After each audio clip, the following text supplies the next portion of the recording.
शिव महापुराण की कथा कहती है कि शंकर की कथा हमको यह सिखाती है कि दुनिया में किसी से आस मत रखो। केवल यदि आस रखना है तो मेरे देव अधिदेव महादेव की कथा कहती है कि दुनिया में अगर संसार में जन्म लिया है, मृत्यु लोक में आए हो, तो केवल दो जनों से आस और विश्वास रखो। एक भगवान देव अधिदेव महादेव से, एक माता पार्वती जी से। अपना आस और अपना विश्वास इन दोनों पर रखिए, दोनों पर रखो। तुम जिन जिन से आस लगाकर बैठोगे, जब तुम्हारी आस टूटेगी तो दुख तुमको होगा। कितना आस लगाते हो? पहले मन में होता है कि भगवान ऐसी कृपा कर देना, बस बेटा बड़ा हो गया है, भगवान ऐसी कृपा कर देना कि मेरे बेटे की शादी हो जाएगी, और बेटे की शादी होगी, बहू आएगी तो मेरी सेवा करेगी। कितनी आस लगाई, बहू आएगी सेवा करेगी, बहू आएगी गरम भोजन देगी, बहू आएगी गरम रोटी देगी, बहू आएगी गरम गरम टिक्कड़ बना के खिलाएगी, बहू आएगी तो बड़ा पाव खिलाएगी। अब मालूम पड़े बहू आई तो भाव नहीं दे रही, तो पाव क्या खाक खिलाएगी?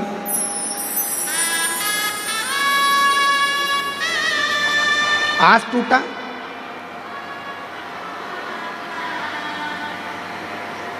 चोंगे की आवाज गड़बड़ हो रही है। आस टूटी, और आस टूटी तो दुख तुमको होगा। आस टूटी, चोंगे की आवाज गड़बड़ हो रही है। बाहर जो है दूर सी जगह की आवाज है, ठीक है।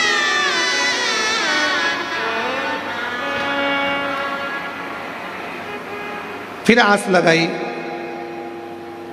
कि बहुत कुछ प्राप्त करूंगा, और वो आस पूरी नहीं हुई तो दुख हुआ। शिव कथा कर रही है। आस अगर लगाना है तो केवल हमारे देव अधिदेव महादेव से, भगवान से। किसके भरोसे आए हो यहां पर? महादेव के, सियोर वाले महाराज के भरोसे नहीं।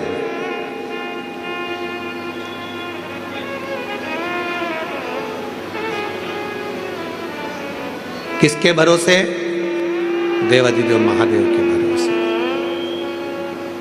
और हम तो बाबा के भरोसे चलते हैं, हम तो बाबा के भरोसे चलते हैं। ये दुनिया वाले जलते हैं, ये दुनिया वाले जलते हैं।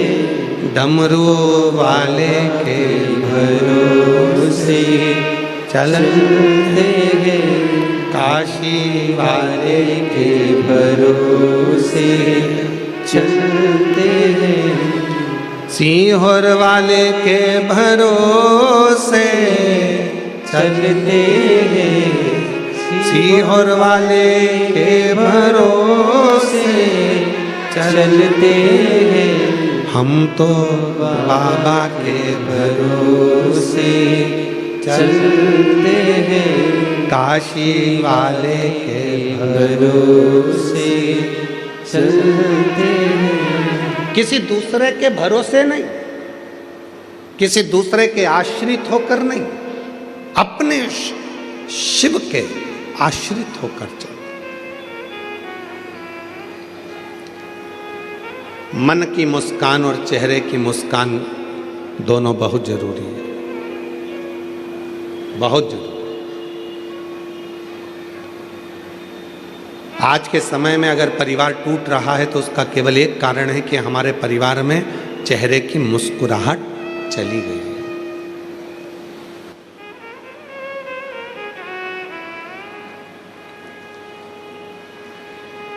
अच्छा, एक बात पूछें, सब उत्तर दोगे? जम के तो बोलो जरा। ठीक है। परिवार में शादी में जाते हो, फोटो खिंचवाते हो? आपके मम्मी भी गए हैं, आपके पिताजी भी गए हैं, आई भी गई है, भाऊ भी गए हैं, और वो मराठी भाषा में क्या कहते हैं, मुलगा मुलगी भी गए हैं। ठीक है, तो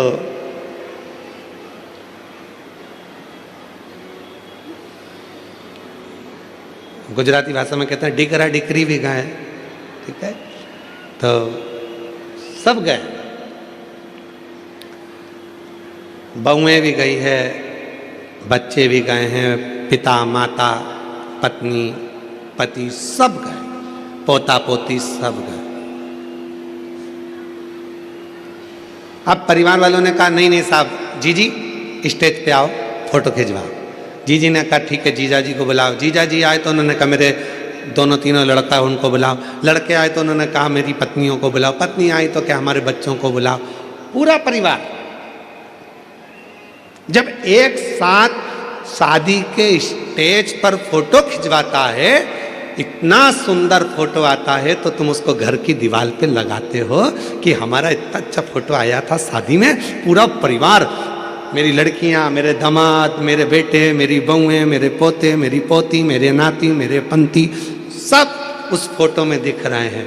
जब एक फोटो परिवार के साथ एकत्रित होकर अच्छा आ गया, तो तुमने उसको घर के हॉल में लगा दिया।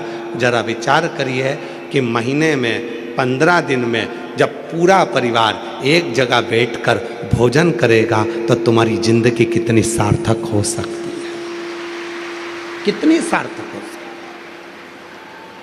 हम जानते हैं कि मुंबई में ये सब चीजें संभव नहीं है। बड़े बड़े शहरों की रीति बड़ी विचित्र है। हम दो, जम के बोलो, हम दो हमारे दो, और घर में एक्स्ट्रा आ जाए तो बाहर फेंक दो। बड़े बड़े शहरों की रीति बड़ी, पर आपसे निवेदन है, मान लो मुंबई में हम ये नहीं कर सकते, अपने बड़े बड़े शहरों में फ्लैटों में नहीं कर सकते कि इतना बड़ा परिवार हम अपने फ्लैट में जोड़ लें।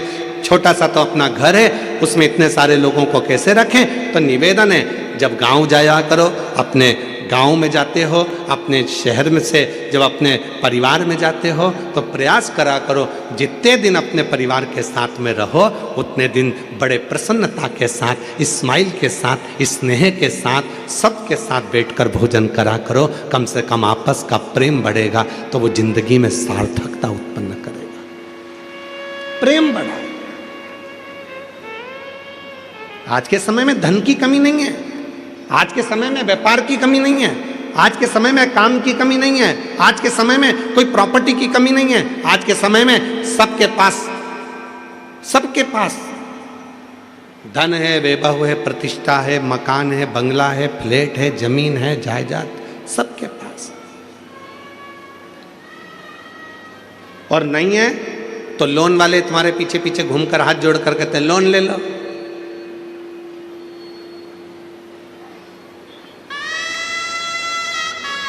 लोन ले लो, लोन से फ्लैट ले लो। नहीं, ले लो मना नहीं है, परंतु लोन जमा करते करते वो फ्लैट के चक्कर में एक दिन लेट गए तो क्या मतलब का फ्लैट लेना। जरूर ले हो, कब ले हो, जब कर्जा कर कर नहीं। जिस दिन मेरा भोले बाबा अपना भंडार तुम्हारे ऊपर लुटा दे, उस दिन तुम्हें जो खरीदना है खरीदो, पर कर्जा कर कर नहीं। हृदय के साथ जैसे रह रहे हो, अपनी जिंदगी को खुश रहने का प्रयास करो। प्रसन्नता।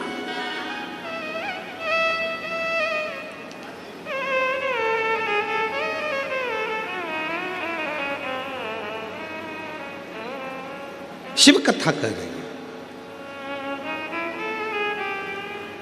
देवराज नाम का ब्राह्मण न कभी मंदिर गया है, न कभी देवालय गया है, न कभी शिवालय गया है, न कभी उसने आराधना करी है, न कभी साधना करी है।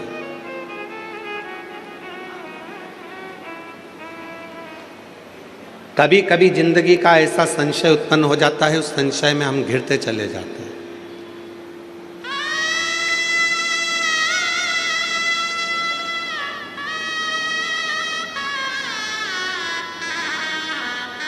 तमिलनाडु का मदुरई का मीनाक्षी मंदिर किस किस ने देखा है?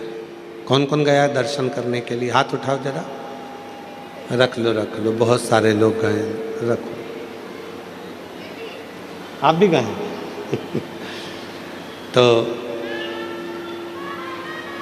जी उस मंदिर की एक विशेषता, हमारे श्रीमती परिषा प्रताप सरनाइक जी बोल रहे हैं कि हम भी दर्शन कर आए हैं मदुरई के मीनाक्षी मंदिर का। वहाँ की एक विशेषता,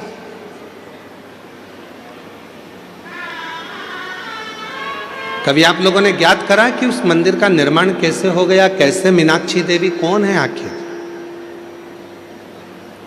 शिव जी कैलाश पर बैठे हैं, मां अंबा जगदम्बा माता पार्वती उनके नजदीक में बैठी हैं। शिव महापुराण की विद्येश्वर संहिता कहती है, जब शिव जी की साक्षी में कोई पहुंचता है, भगवान शंकर के मंदिर में कोई पहुंचता है, शिवलिंग के सामने कोई पहुंचता है, शिव महापुराण की कथा में कोई पहुंचता है, शंकर के भजन में कोई पहुंचता है, शिव स्मरण में कोई पहुंचता है, उसके मन में जो कामना आती है वो कामना पूरी होती ही है, पूरी। इसका प्रमाण स्वयं शिव जी की कथा कर रही है। भगवान देवादिदेव महादेव माता सती को लेकर कुंभज ऋषि के आश्रम में जाते हैं, अगस्त बाबा के आश्रम में बैठकर कथा सुनने के लिए जाते हैं, और माता सती का विवाह हुआ था शिव जी के साथ। बड़ी सुंदर विवाह संपन्न होने के बाद शंकर भगवान माता सती को कुंभज ऋषि के यहाँ, अगस्त ऋषि के यहाँ जब कथा सुनाने के लिए लेकर गए, सती माता कथा सुनने के लिए बैठी तो सती माता के मन में आया, शादी के बाद तो पति को, पत्नी को भ्रमण कराने के लिए कहीं और लेकर जाना चाहिए, पर मेरी शादी होते से पति शिवजी मुझे कथा सुनाने बिठा दिए। शादी होते से ही मेरे पति ने, मेरे शंकर भगवान ने कथा सुना दी। शिवजी के पास में बैठकर माता सती के मन में आया, इससे तो ये शरीर जलकर भस्म हो जाए तो अच्छा। शिव पुराण की कथा कहती है, जो शंकर के पास में बैठकर, शंकर की साक्षी में बैठकर, शिव महापुराण की कथा में बैठकर, शंकर भगवान के भजन में बैठकर उसके मन में जो कामना होती है शिवजी उसको पूरा जरूर करते हैं। सती के मन में कामना आई कि ये शरीर जलकर भस्म हो जाए तो अच्छा, और वो हुआ। सती माता अपने पिता के घर में दक्ष प्रजापति के यहाँ यज्ञ के कुंड के पास अपने प्राणों को त्याग दी और जलकर भस्म हो गई। क्यों? क्योंकि उनके मन में ये भाव आ गया था।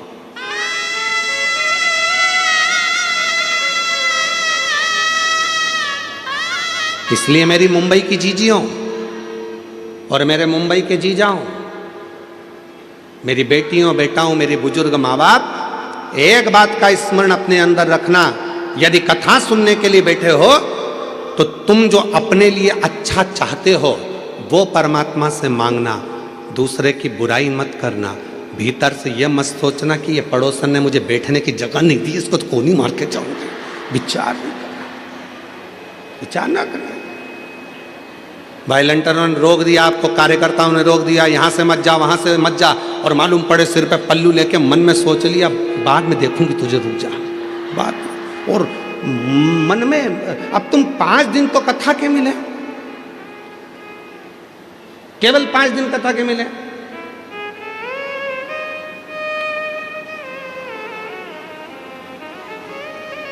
हमने मंत्री जी से पूछा, श्री प्रताप इंदर भाई बाबूराव साई सरनाइक जी से, कि मंत्री साहब ये कथा 7 दिन की जगह 5 दिन क्यों रखी? तो कहा गुरुजी पहले 6 मंथ का एग्जाम देख लूं, फिर फाइनल एग्जाम देख लेंगे। तो पहले हमारे जो श्रोता हैं मीरा रोड के, मीरा भयंदर के, ये लोग भगवान शिव की भक्ति में कैसे डूबते हैं, इनका कैसा भजन रहता है, इनका कैसा स्मरण रहता है। और तुम भी याद रखना, कथा हो जाए 5 दिन की, फिर साल 2 साल में फिर वापिस मंत्री जी 7 दिन, मंत्री जी 7 दिन, 5 दिन में पेट नहीं भराया, 7 दिन, फिर चालू हो।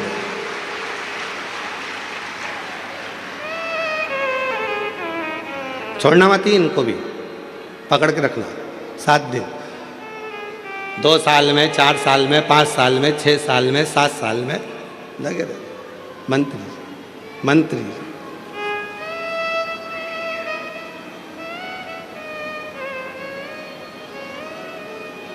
शिव कथा में बैठकर वही विचार लेकर आना जो तुमको तुम्हारे लिए चाहिए।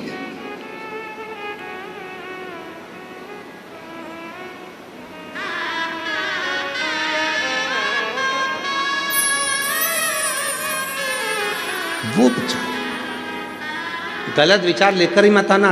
5 दिन अपने मन में बहुत अच्छा विचार लेकर आना, बहुत अच्छा विचार, बहुत अच्छा।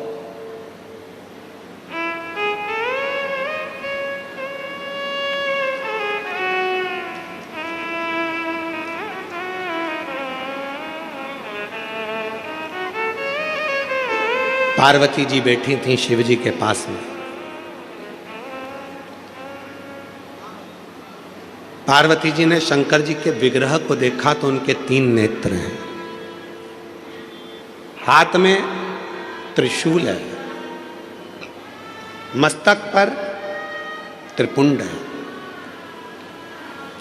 त्रिलोकी का नाथ, त्रिकालदर्शी, त्रिपुंडधारी, त्रिशूलधारी, त्रिनेत्रधारी शिवजी को देखकर पार्वती जी पास में बैठकर विचार कर रही थी कि शिवजी के 3 नेत्र हैं, शिवजी के पास त्रिपुंड है, शिवजी के पास त्रिशूल है।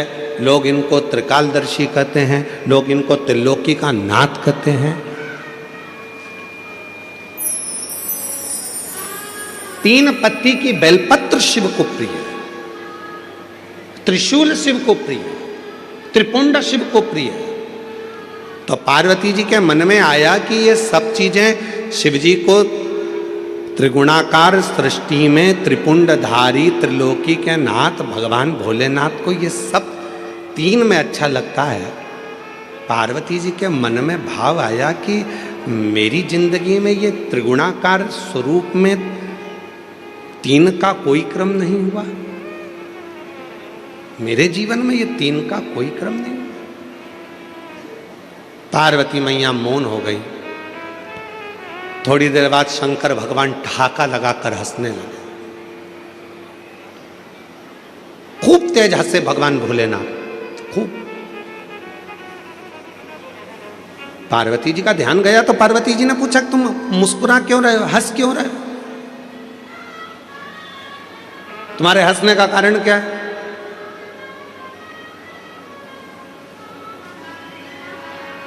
जब पति अचानक मोबाइल चलाते चलाते चलाते चलाते हंसने लगे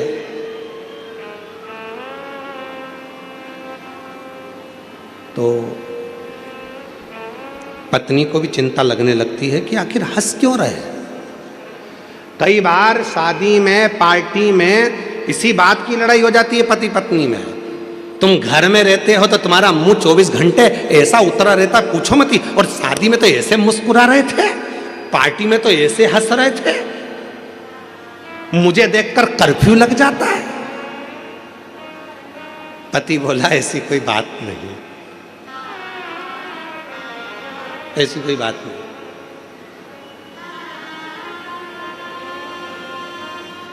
पत्नी बोली मैं सब समझती हूं तुम्हारे को, 30 साल 40 साल तुम्हारे साथ में हो गए, 65 साल तुम्हारे साथ में हो गए, तुम्हें समझी नहीं क्या? मैं अभी तक सब समझती हूं। तुम ये मत सोचना कि मैं तुम्हें समझती नहीं। पार्वती मैया शिव जी को देखकर हंस, जो पूछा पार्वती जी ने कि भोले बाबा तुम हंस क्यों रहे हो, मुस्कुरा क्यों रहे हो, क्यों हंस रहे हो? शिव जी कुछ नहीं बोले। क्यों? क्योंकि भगवान शंकर बोलना नहीं चाहते थे। कुछ बातें ऐसी होती हैं जो बोली नहीं जाती, बोल नहीं सकते। भगवान भोलेनाथ ने कुछ नहीं बोला। पार्वती मैया बारंबार पूछती रही पर शिव जी नहीं बोले।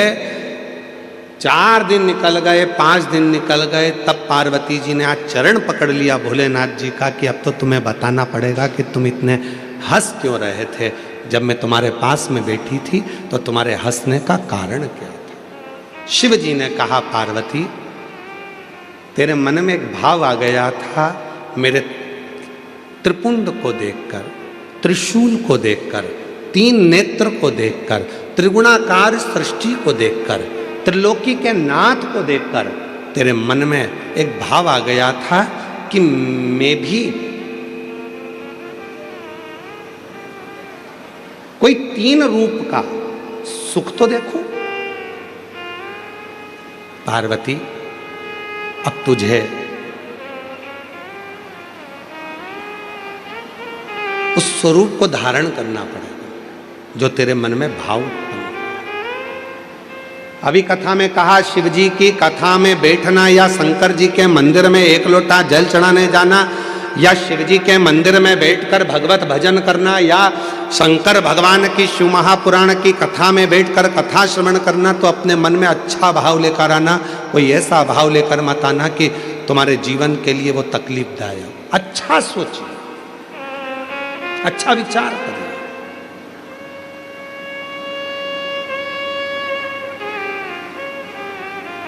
महाराज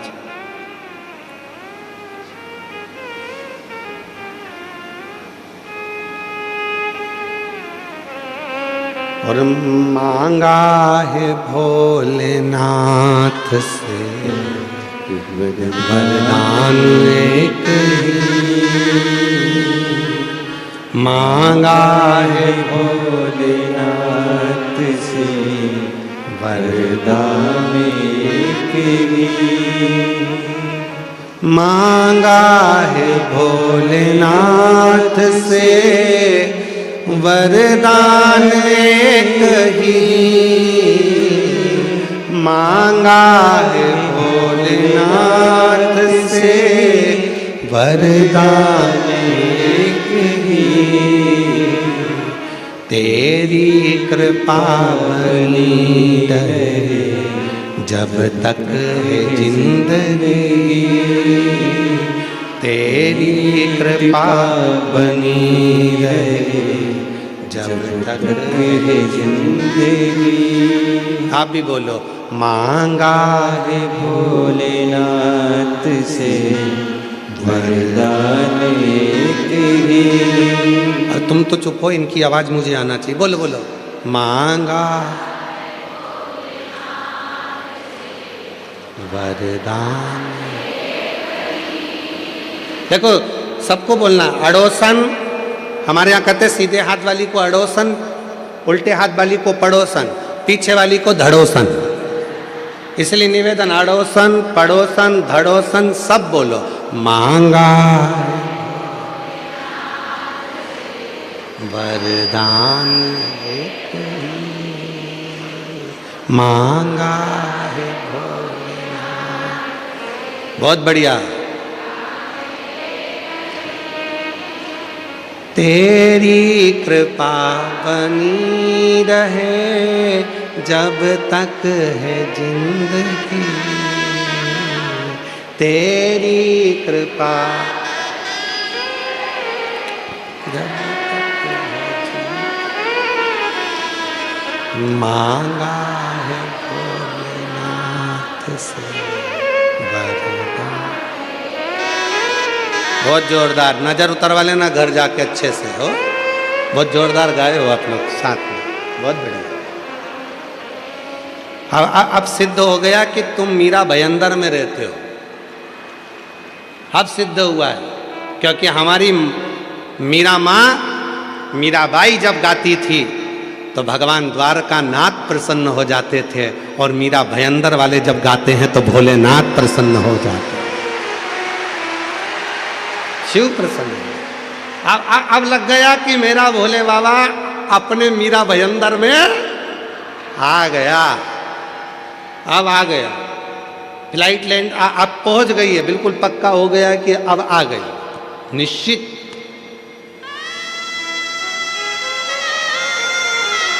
हार हार महादेव है। अब समझ में आ गया। तो यहाँ जो मन में सोचोगे, जो विचार लाओगे, जो सोच लाओगे, जो दृष्टि बनाओगे, जो भाव बनाओगे, वही भाव तुम्हारे यहाँ होगा। गलत सोचोगे तो गलत पाओगे। जितनी देर कथा में बैठो उतनी देर विचार करना, अच्छे अच्छे विचार लेकर आना। भगवान कथा सुन रही हूँ, मेरे बेटे का ये जॉब लग जाए, भगवान मेरे ऐसी कृपा हो जाए, बाबा ऐसी करुणा कर देना। कुछ बुरा मत सोचना, बुरा हुआ है। एक कथा हमने पहले कही, आज फिर कहते हैं। एक सेठ सेठानी अपने पोते को लेके मंदिर में जल चढ़ाने के लिए चले गए। पोते को लेके मंदिर में से लोटा उठा लिया। लोटा था एक, चढ़ाने वाले थे जल 3। पत्नी के मैं चढ़ाऊंगी, पति के मैं चढ़ाऊंगा, पोता के मैं चढ़ाऊंगा। शंकर जी के ऊपर भरा भरा या लोटा शिवलिंग पे गिर गया। जैसे ही शिवलिंग पे लोटा गिरा, पार्वती जी ने कैलाश पर शंकर जी के माथे पर गुम्मा देखा, इधर थोड़ा सा उठा हुआ स्थान। पार्वती जी ने शिव जी से पूछा, भोले बाबा आज जिंदगी में पहली बार तुम्हारे चेहरे पर ये पर्वत देखा है। शंकर भगवान बोले, मेरे भगत ने दिया है। पार्वती जी बोली, उनको कुछ दिया हो, नहीं तो दूसरा फिर दे देंगे, देना जरूरी है, जाओ जल्दी। शंकर भगवान बोले, पार्वती मैं जाऊं? हाँ। शिव जी ने कहा, अब भी जाता हूं। पार्वती जी के सामने शंकर भगवान प्रकट हो गए, उन तीनों के सामने, सेठ सेठानी पोते के सामने। मांग तुम्हें क्या चाहिए? इतने में पत्नी बोली, पहले मैं मांगूंगी। पति बोला मैं मांगूंगा। पोता बोला मैं मांगूंगा। इतने में शंकर भगवान बोले, लेडी फर्स्ट। पहले तो बुजुर्ग सी दादी बोली, बाबा मैं तुमसे क्या मांगू? पहले तो ये बताओ कि तुम आज तक प्रकट नहीं हुए, इतनी बार जल चढ़ाया, प्रसन्न नहीं हुए, आज प्रसन्न होने का कारण क्या है? शंकर भगवान कपड़ा लगा के आए थे। शिव जी ने कहा, मेरे प्रसन्न होने का बस केवल ये देख। अच्छा लोटा गिर गया तुम पे। भगवान बोले, वो तो गिर गया, चल जाएगा, पर अब मत गिरा देना। हाथ जोड़। ठीक है। शिव जी बोले, मांगो तुम्हें क्या चाहिए? पत्नी ने कहा, पहले मैं मांगू? हाँ। 16 साल की बना दो मुझको। शिव जी ने पूछा, पहले देख लो, अच्छे से मांग लो जो चाहिए। नहीं, मुझे 16 साल की एकदम सुंदर बना दो। शंकर भगवान ने कहा, तथास्तु। इसको 16 साल की बना दी। ये बढ़िया लहंगा महंगा पहन के, जो इसका पति था बुढ़ा, उसके पास खड़ी होके लहंगा हिलाती हुई बोली, देख देख। अब पति को बार बार चिढ़ा रही, बार बार चिढ़ा रही, बार बार चिढ़ा रही। पति को गुस्सा आ गया। शिव जी ने कहा, तुम्हारी बारी है, तुम मांग लो। पति ने कहा, इसको कुतिया बना दो, स्वान बना दो इसको। भगवान ने उसको स्वान बना दिया। अब देखो जरा, इसीलिए आप लोगों से बार बार कह रहे हैं कि कथा में बैठो, किसी से झगड़ा भी हो गया तो वहां पर मन में लेकर मत आना। मन में जरा सा भी करो, नहीं तो तुरंत मिल जाएगा बोई की बोई। इसलिए सावधान मुंबई।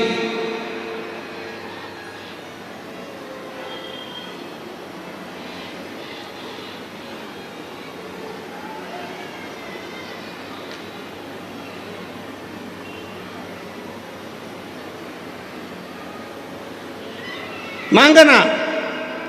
कहा, पोते की बारी है, तू मांग ले।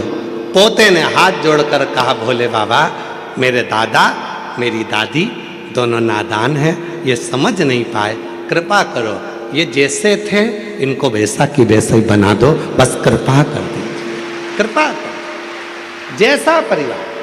अब 3 वर मिले थे मांगने के लिए। अगर चाहते तो पत्नी भी अच्छा मांग लेती, पति भी अच्छा मांग लेता, पोता भी अच्छा मांग लेता, सब कुछ मांगने के लिए मिला था। पर वो 3 वर खाली चले गए। 5 दिन की कथा मिली है बाबा भोलेनाथ से झोली पसार कर मांगने के लिए। ऐसा ना हो जाए कि एक दूसरे की बुराई में, निंदा में, बेकार भाव में वो समय टल जाए, निकल जाए। उसको निकलने मत देना। मांगो। पार्वती, तुमको संसार सागर में जाना पड़ेगा। संसार सागर में? हाँ। पार्वती जी बोलती है, मैं नहीं जाऊंगी। शिवजी ने कहा पार्वती तुमने मेरे नजदीक में बैठकर, मेरे पास में बैठकर, मेरे करीब में बैठकर जो मन में सोचा था वो पूरा होगा। पार्वती मैंने तुमरुका जी को वर दिया है कि हे तुमरुका जी, संसार का कोई मनुष्य, गंधर्व, अप्सरा, देवता, किन्नर, नाग, पशु, पक्षी, जलचर, थलचर, कोई भी जीव यदि मेरे शिवलिंग के पास में बैठकर या शिव पुराण के पास में बैठकर जो मन में कामना करेगा, शंकर जी कहते हैं मैंने तुमरुका को वर दिया है, उसकी वो कामना मैं पूर्ण करता ही करता हूं, उसे देता ही, उसे मैं देता हूं। इसीलिए निवेदन किया, देवता देते हैं पल्ला झाड़ कर और महादेव देते हैं छप्पर फाड़ कर। इसलिए सोच समझ कर विचार कर कर मां पार्वती जी से कहा शिव जी ने कि तुमको पृथ्वी पर जाना पड़ेगा, जाना गई।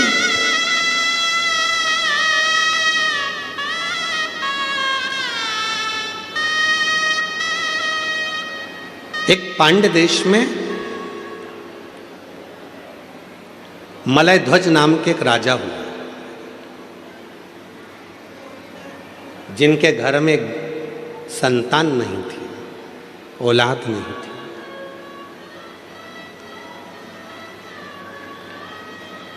खूब विनती करी, खूब विनती।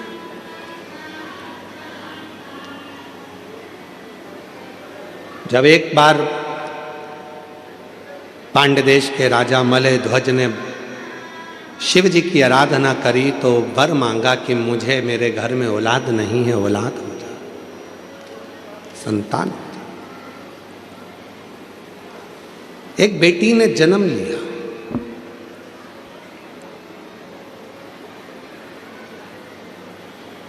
जिस बेटी ने जन्म लिया उस बेटी के शरीर पर 3 स्तन थे।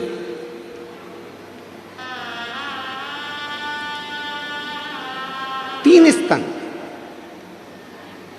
बेटी के शरीर पर जब 3 स्तन थे तो राजा मलय ध्वज को लगा कि मेरे घर में बेटी ने जन्म लिया और उस बेटी के 3 स्तन हैं। बड़ा आश्चर्य हुआ। शिव जी के पास में बैठकर मां पार्वती जी ने त्रिगुणाकार, त्रिकालदर्शी, त्रिपुंडधारी, त्रिशूलधारी, त्रिनेत्रधारी भगवान शंकर का जो स्मरण करा था, जो सोच रही थी बैठकर कि मेरे भी जीवन में त्रिगुणाकार कुछ होना चाहिए, तो वो पार्वती जी जो राजा मलय ध्वज के घर में जन्मी हैं, उनके शरीर पर वो बेटी को देखा तो उसके 3 स्तन थे, 3 स्तन। राजा को बड़ा आश्चर्य हुआ। बेटी के नेत्र मछली की तरह तिरछे थे।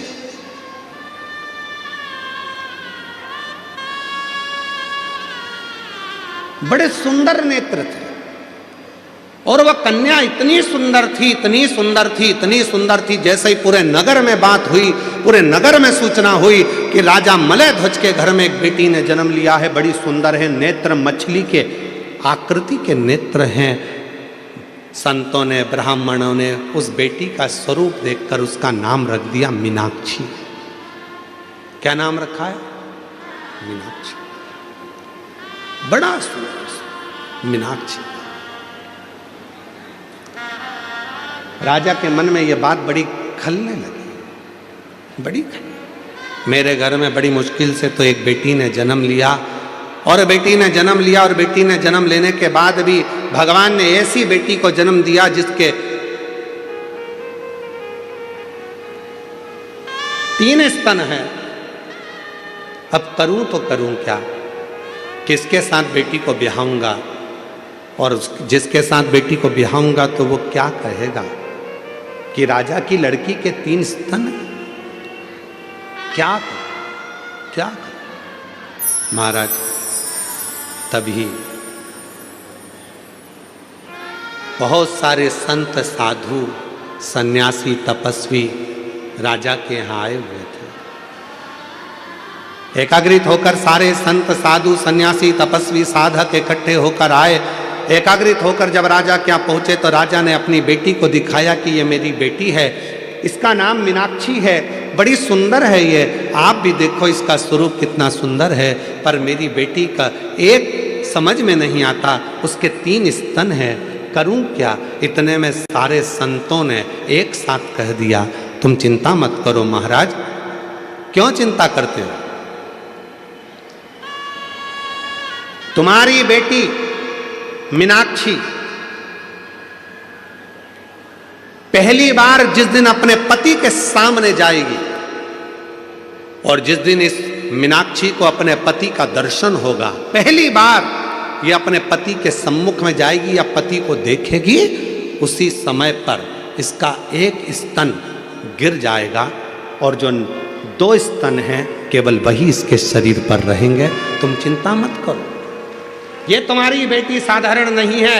माँ जगत जननी जगदम्बा माँ पार्वती स्वयं तुम्हारी बेटी के रूप में जन्म लिए हैं। ये माँ अम्बा जगदम्बा माँ पार्वती तुम्हारे घर में बेटी के रूप में आई है। तुम चिंता मत करो, ये विधि का विधान है जो पूर्ण होगा। मीनाक्षी धीरे धीरे धीरे धीरे बड़ी होने लगी। मीनाक्षी बड़ी होने लगी, शिव की परम उपासक थी। बचपन से ही भगवान शंकर का भजन करती थी, शिव जी की आराधना करती थी। और क्यों ना करे, पशु पक्षी जलचर थलचर वायुचर गंधर्व अप्सरा किन्नर नाग देवता सुर असुर सब शिव जी की आराधना करते हैं, सब शंकर की आराधना करते हैं। यहां तक शिव महापुराण की कथा कहती है, एक बार भगवान राम जी रामेश्वर में पहुंचे ही थे और बालू रेत का शिवलिंग का निर्माण करते थे। शिव जी का नियम था पार्थिव शिवलिंग का निर्माण करना। पार्थिव शिवलिंग का निर्माण कर रहे थे तो शिव जी के पास में केकड़ा दौड़ दौड़ कर आ रहा था। भगवान राम जी उस केकड़े को हटाते जा रहे थे। वो केकड़ा फिर आ रहा था, राम जी फिर उस केकड़े को हटा रहे थे। केकड़ा फिर आ रहा था, राम जी उस केकड़े को फिर हटा रहे थे। वो केकड़ा बार बार आता रहा। आखिरी में राम जी ने उस केकड़े को हटाया और थोड़ी देर बाद जो बालू का शिवलिंग बनाया था भगवान राम जी ने, उस बालू के शिवलिंग को राम जी जल में विसर्जन करे तो जल में विसर्जन होते हुए उस शिवलिंग को उस केकड़े ने पकड़ लिया। उस केकड़े ने उस शिवलिंग को पकड़ लिया और वो केकड़ा शंकर भगवान के शिवलिंग के साथ बहता बहता बहता बहता समुद्र के एक छोर पर पहुंच गया। एक छोर। शिव की आराधना कौन नहीं करता? आज भी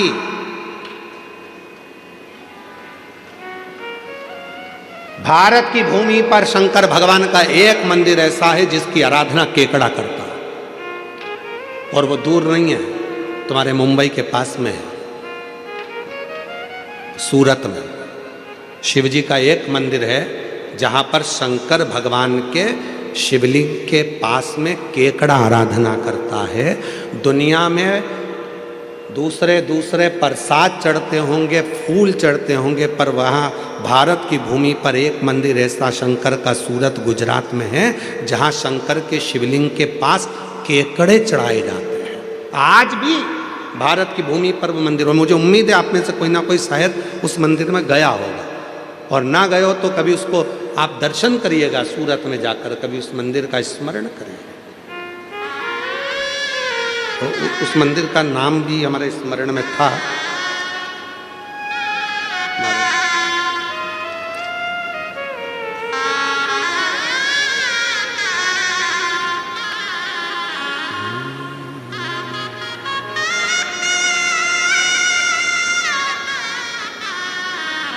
बृहदेश्वर महादेव सूरत के, गुजरात में है बृहदेश्वर महादेव।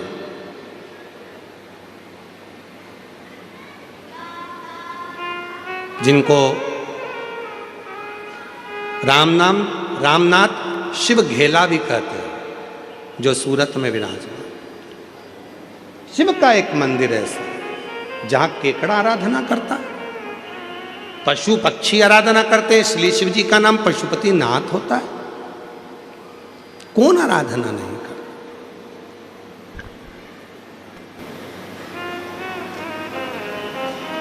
बस वो कृपा करने वाला दयालु दया करता जाए, आप पर करुणा करता जाए।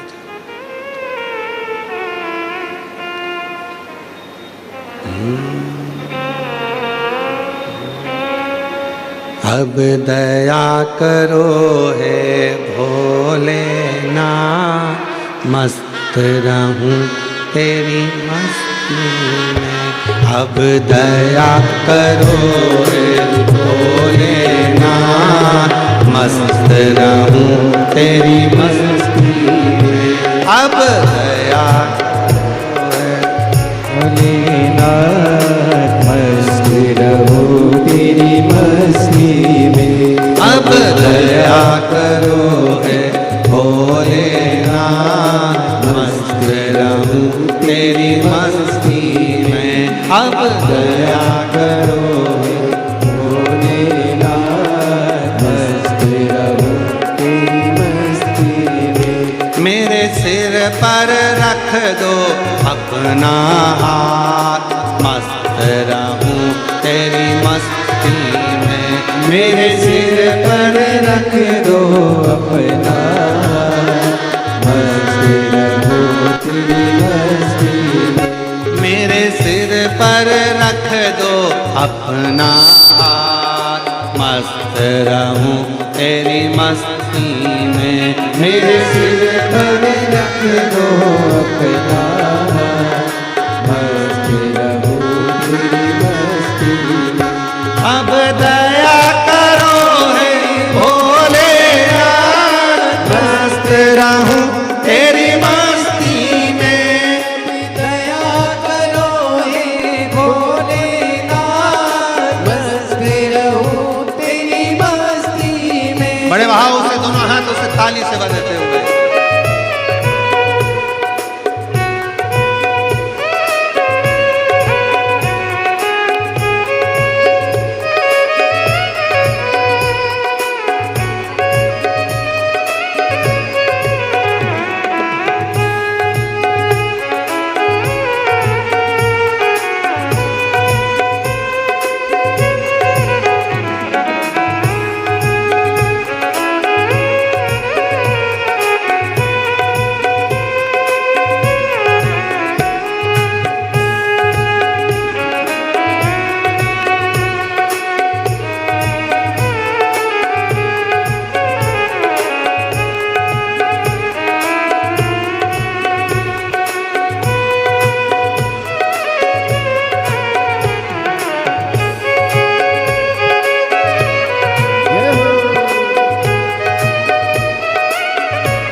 छुआ, मस्त रहूं तेरी मस्ती में। अब दया करो हे भोलेनाथ, मस्त रहूं तेरी मस्ती में। अब दया करो हे भोलेनाथ, मस्त रहूं तेरी मस्ती में। मेरे सिर पर रख दो अपना,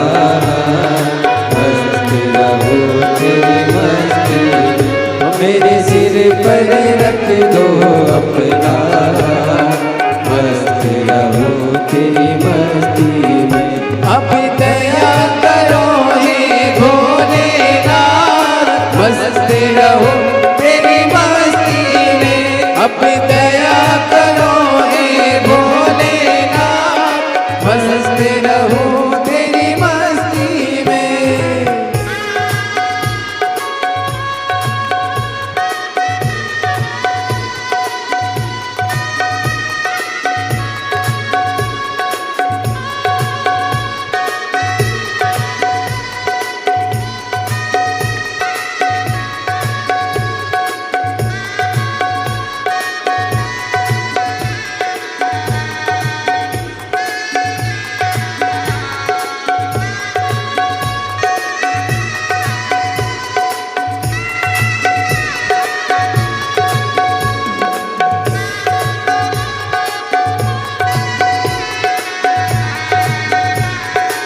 बसे